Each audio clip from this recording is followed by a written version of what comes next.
પૈસા બચાવવા માટે અમીરો પણ પોતાની પ્રોપર્ટી એમના વાઈફના નામે અથવા તો એમના મમ્મીના નામે લે છે.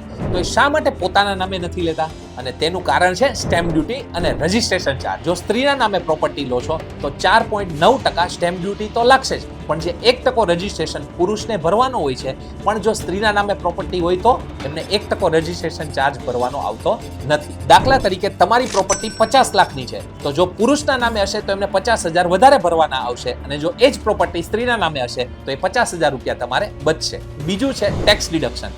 જો એ સ્ત્રી રિટર્ન ફાઇલ કરતી હોય અને એમના નામે જો લોન હોય તો એમને વધુ ટેક્સમાં ડિડક્શન મળે છે, પણ પુરુષની માટે આવી પ્રકારની કોઈ સ્કીમ નથી. અને ત્રીજું કારણ, જો પ્રોપર્ટી સ્ત્રીના નામે હોય તો એમના લોનનો વ્યાજ દર ઓછો હોય છે. તો હવે સમજાઈ ગયું ને, સફળ માણસની પાછળ સ્ત્રીઓનો હાથ હોય છે અને બુદ્ધિશાળી માણસ તો સ્ત્રીના નામે જ પ્રોપર્ટી લે છે.